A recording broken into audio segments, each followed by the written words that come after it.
Hello and welcome back to Retrotainment Recast. We're here today and it's a special, special day for me. It's one of my favorite films or trilogies of all time. We've gotten Star Wars, baby, the original trilogy. How are you feeling, Ted, Greg? How The are you only, feeling about doing the this? only trilogy. No, I would not say the only trilogy. Listen, I'm a big Star Wars guy, and even if the new trilogy isn't great, I still enjoyed the new trilogy. I don't know why people hate it so much. I don't hate it. It's Got just everything you prefer, want. I I prefer prefer the original. I I prefer the prefer the original. sequel trilogy to the prequel trilogy. Yeah. that wouldn't be hard. The prequel trilogy was awful. No, the prequel It's trilogy not has awful. its moments as well, to be fair. Like you got Darth Maul and everything in it. So True. and I mean, I know a lot of people are very picky about their Star Wars, but for me, Star Wars, as long as I get a few good lightsaber battles, a load of battles in the sky with like ships flying around shooting each other, that's a lot of what I love for Star And, Wars. and you get the pew pew pew pew pew pew. Yeah, that's the battles in the ships in the sky. Like, Exactly. give me all that and I'm going to be relatively Yeah, happy. and you get at least one stormtrooper doing the Wilhelm scream while getting shot. That's all you want. You know what, though, lads? How funny would it be that if they make another trilogy where the They will stormtroopers be. could actually shoot Yeah, well, they are and going to be. actually kill, say, a Jedi by Well, they do kill Jedi. They did in the prequels. They killed a lot of Jedi. Killed loads of Jedi then. But do you know what I mean? Like in an actual battle, when like you see the Jedi's knocking all the bullets back, like a legitimate one where a stormtrooper shoots it once and does it. True. Yeah.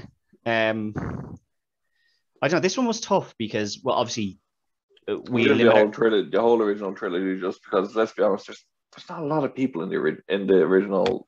Not a lot of big just a New characters, Hope yeah.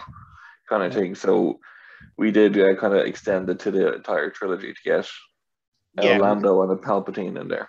Yeah, and the difficult bit with this is that obviously we've had the prequels, the sequels, then you have Obi-Wan, you have the Mandalorian, Yeah, you have all those stuff, and we always kind of say try and keep away from it. Like don't use people that have, and then you've obviously got the Rogue Ones and the Han Solos, which Han Solo is the big one because obviously that gets rid of two actors straight away because they're it was very difficult to recast Lando after not being able to use Donald Glover. Yeah, he would have been my go-to. He is the perfect casting for Lando. He was perfect for it, but we said you have to stick away from those specifically for this one. I do think sometimes you can probably get away with it, especially with if this was made. We give ourselves a little bit of a challenge. Yeah, I think if this was being made for the first time now, you'd be like, that means Han Solo hasn't been made. Because if this hasn't been made, then everything after it hasn't been made. We all know that Alden Ehrenreich would not be Han Solo anyway. He wasn't the right choice for it anyway. No, I don't think so. Han Solo is probably one of the tougher ones to recast on this, I have to say. He's always tough. I enjoyed the Han Solo movie, but yeah, he wasn't the right choice. I really enjoyed the movie, but yeah. Yeah. Right. Anyway, we'll get kicked off. Greg, you're the champion. Send in the old photo. You're the champion, so get that photo in, and we'll get you kicked off then as soon as you do. Award. Delete. Photo. Sent in there. Perfect, and there you are in. So we'll start off with one of the bigger villains from A New Hope, Peter Cushing's Grand Moff Tarkin. Do you know what? If we had done this a couple of years ago, the easiest answer would have been Christopher Lee. I know he went on to be Count Dooku. Obviously, he cast his best mate as a role, I think. But I went with someone very similar in look and acting style. I went with Charles Dance. Okay, yeah, good choice.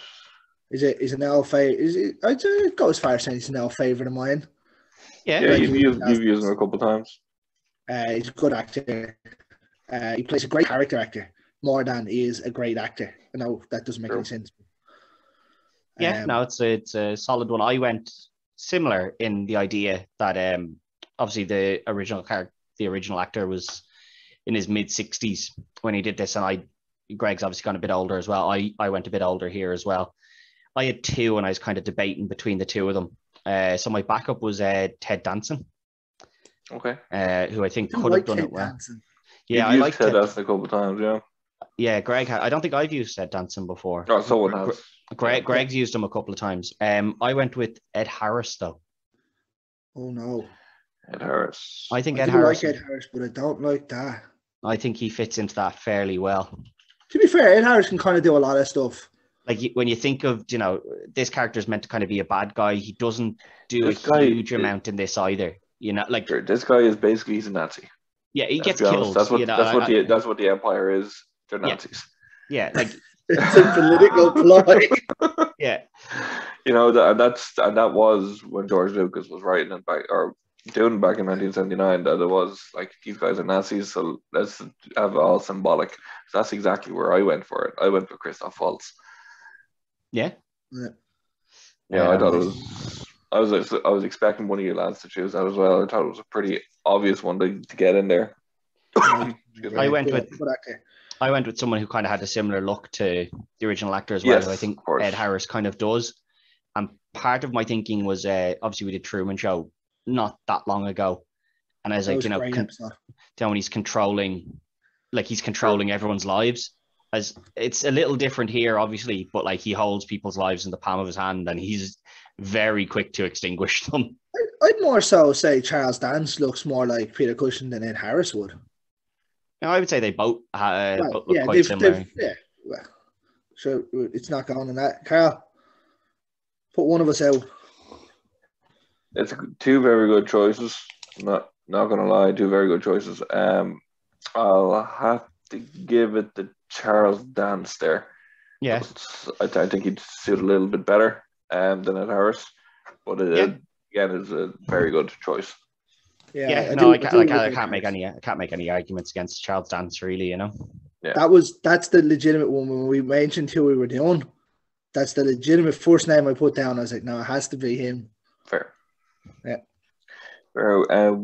Next on, I'm going to stick with the villains here because we usually leave a villain before the last main, but this is the only, we're not using Darth Vader. Yeah, let's be fair. The only other one was Darth Vader, and a voiceover, you could pick anybody. Exactly. Well, you couldn't. It has to be a really deep voice, but Mark Hamill. I'm telling you, if you let me pick Vader, I'd have been putting Mark Hamill in there right now. Well, it's hard to argue. I would have done the exact same, either him or Andy Serkis. Fair. But Emperor Palpatine, Ian McDiarmid, played him in Return of the Jedi.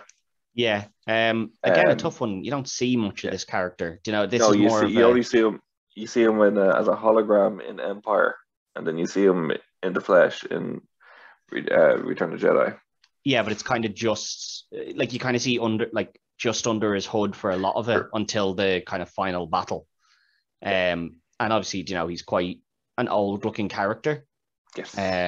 But still fairly powerful, I suppose, or intimidating. The most powerful, yeah. Yeah, well, powerful in the sense of, like force lightning and stuff.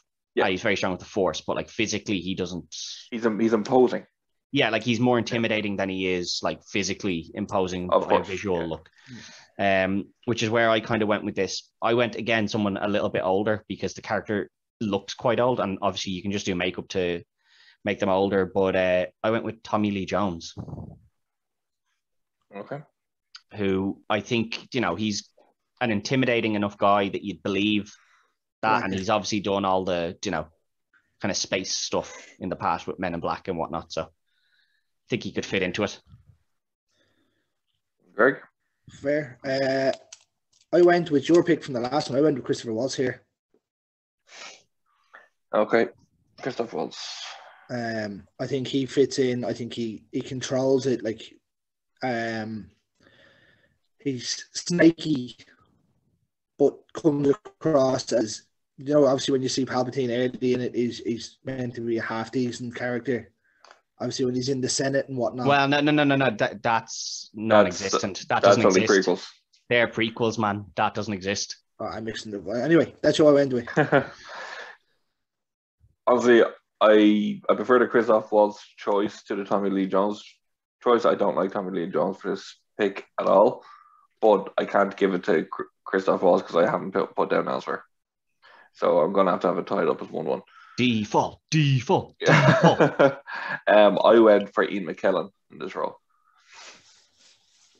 No. Yeah, I don't know if I like Ian McKellen as a bad guy.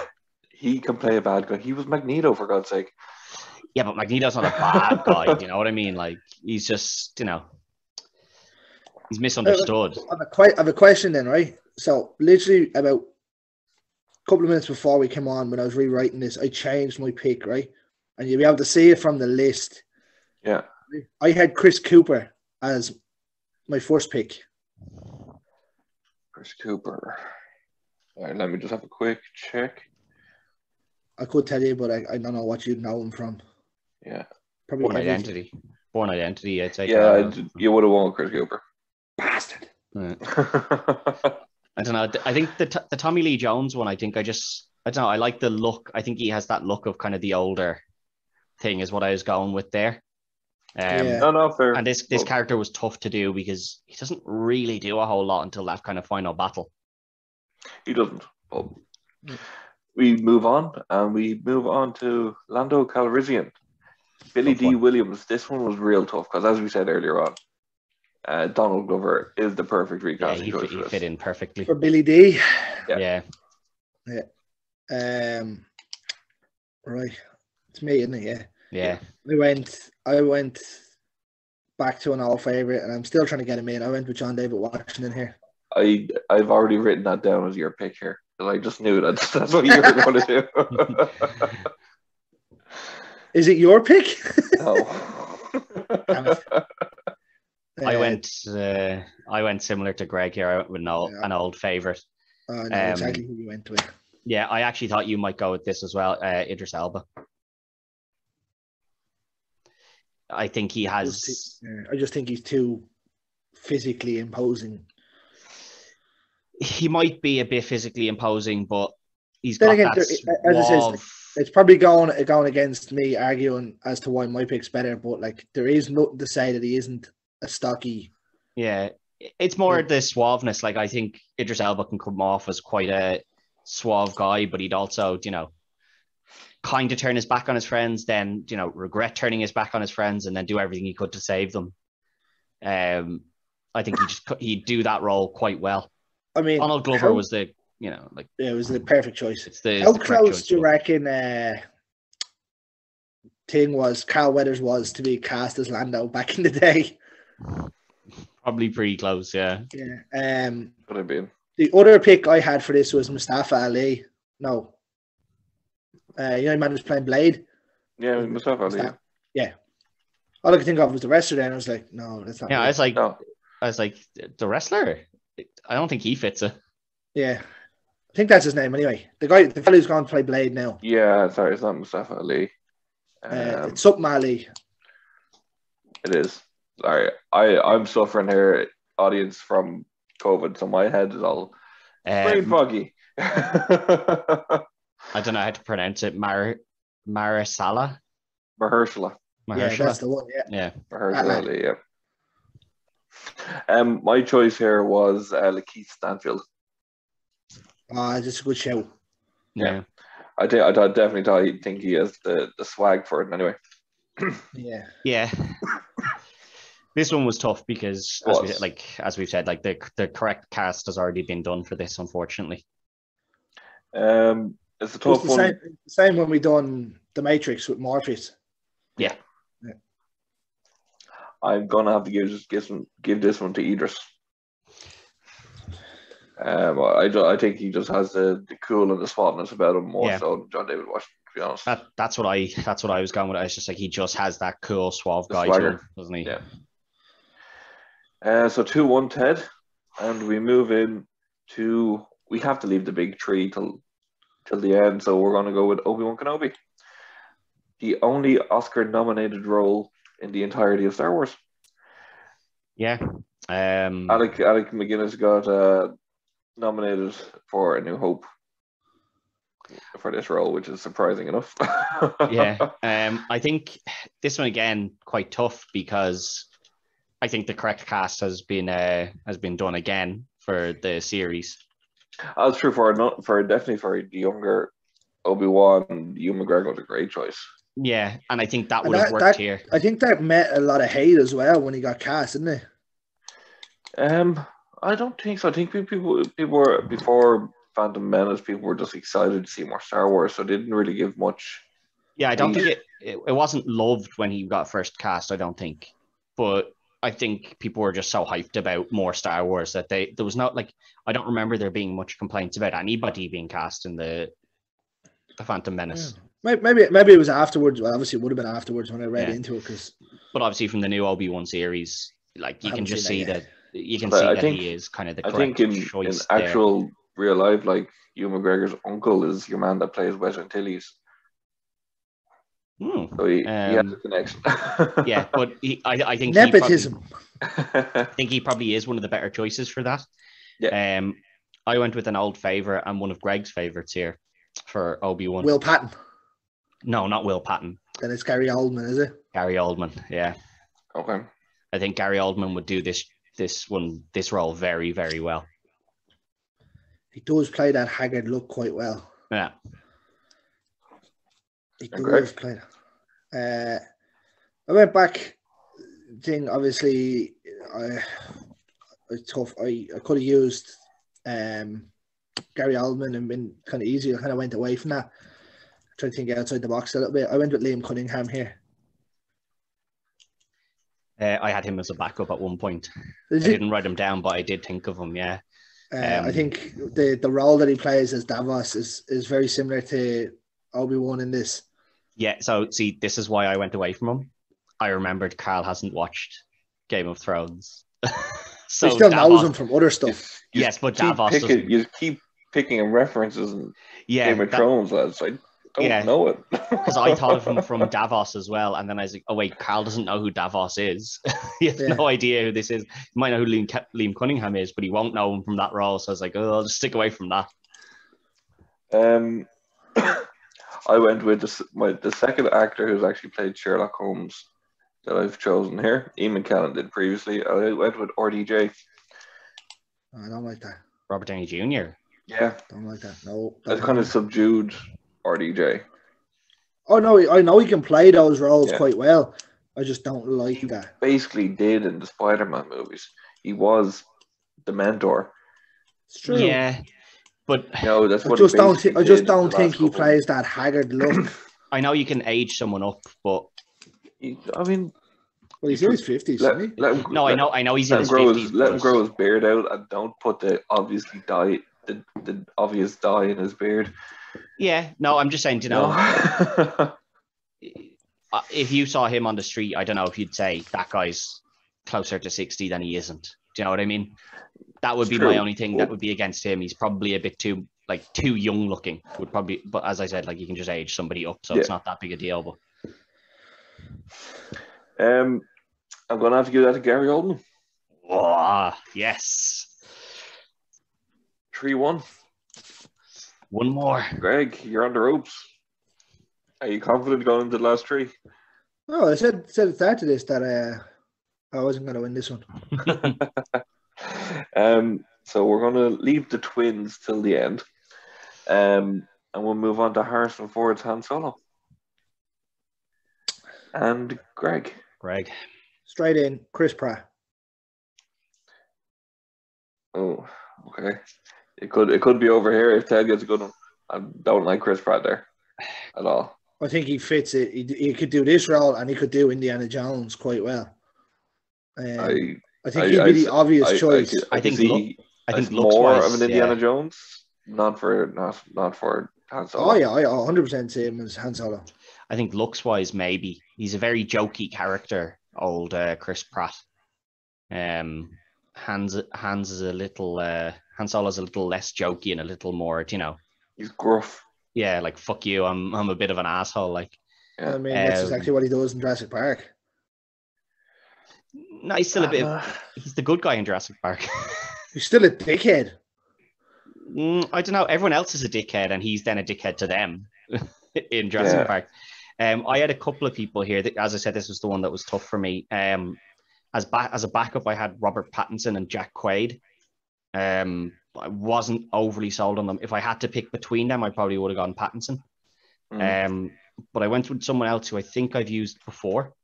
He actually is in Game of Thrones, but it's not from that I've used him. Richard Madden. I think Carl may have used him before, but I think from Eternals, he kind of has that character kind of down to a T, you know, very out for himself and stuff. Eternals isn't a great film, but he's quite good. I liked Eternals. It's fine. It's not Marvel's best, but I think he's very good at the role he does in it. That's a tough one. I went with Taron Egerton. I had Taron Egerton down, and I was like, no, I just don't see it then. I can see him doing that role there, to be honest. I don't know Taron from enough things to place him really.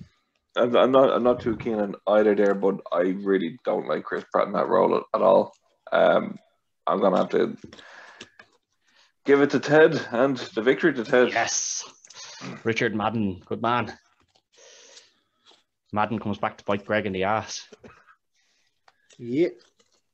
Sure, I did say at the start of this I wasn't too. Yeah, no, you did. You weren't confident on this one. This is very true. I mean, every rain has to come to an end, lads. Not Carl's. And Greg is in holiday mode right now. So we'll move on to the twins, and I hope he's actually cast them as twins, and you know, in the right kind of ages. Because the way I have this, I cast them both twice. So I give if they're younger twins or then older as well. I stuck with them being relatively young. There's an age difference of 5 years between the original actor and actress, but I brought them a bit closer together in terms of age, but kept them at that young 20s sort of. Oh no! What did you go? You didn't do that, did you? I did, but with that statement you just made, I'm pretty sure we have the same people. I'd be surprised if we have the same people, to be honest. So we're going to start off with Princess Leia Organa. Yeah. Carrie Fisher. Or in general. Yeah, so it has to be someone who's, you know, got a bit of a, like, you know, a mean streak in her to an extent, which is what I was kind of thinking. And I went with Florence Pugh for this. So did I. Oh, did you? Oh, well, then we may have gone for the same people here. Is there a point going on? Is the other one Tom Holland? Yes. Yeah.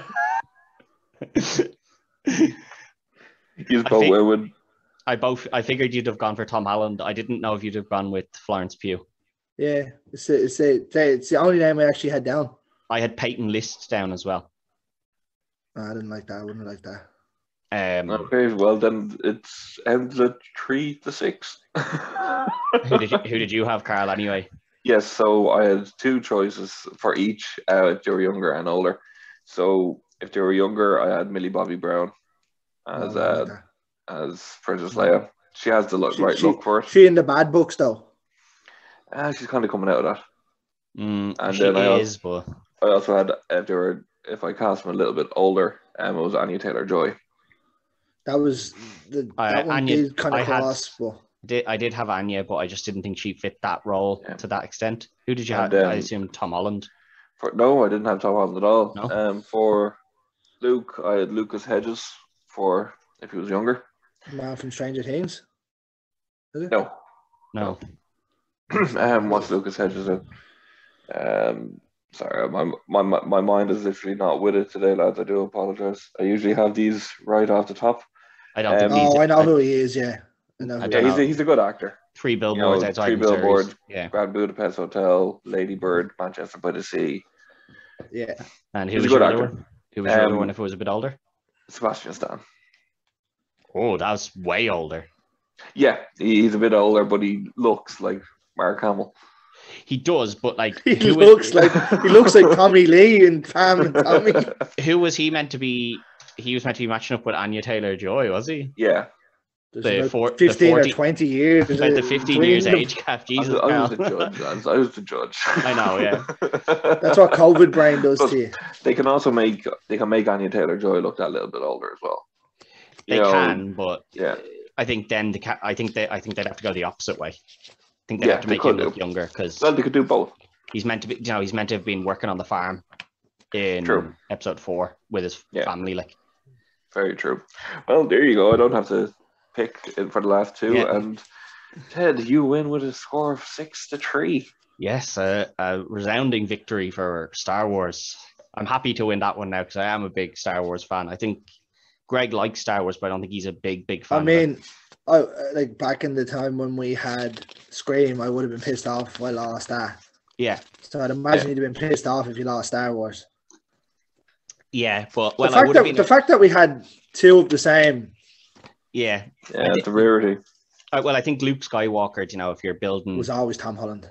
Yeah, if you're going to have, your honestly, hero for the if franchise. Someone else other than Tom Holland, I don't know if I would have chosen Tom Holland, to be honest. I think Hollywood would have, if you're going to build a franchise around, It could be Finn Wolfhard, could be the other one. No, he's not muscular enough. Yeah. Like you see him when he's in the swamp and he's doing like the one-arm push-ups and stuff with Yoda, like he was in shape. In episode 6 though. It doesn't matter, we're doing the whole trilogy, so you have to be. No, I know, yeah, but Luke Skywalker wasn't big in the first one. He wasn't. Do you know what I mean? No, but he's never huge, but he's either. Yeah, he wasn't very skinny like Finn Wolfhard would be. But anyway, Greg, what's our next one? Seeing as Carl has a bit of COVID brain, I'll give you an easy one, lads. I'm going to give you the 2002 Scooby-Doo, the first live action. Oh, God. Jesus. The easy one. Do you know how long that's been sitting in my waiting list? Where are you? Jesus, that's going to be a tough one. But we'll be back with that next week. And until then... For me to lose again. Yeah, Carl will keep his streak going. Or will he? We'll see. The streak has to break eventually. Yeah, this will be a tough one to do. But until then, like, share, follow, all that good stuff on all of the platforms. And don't forget to vote on the polls on Carl's Instagram page. And look.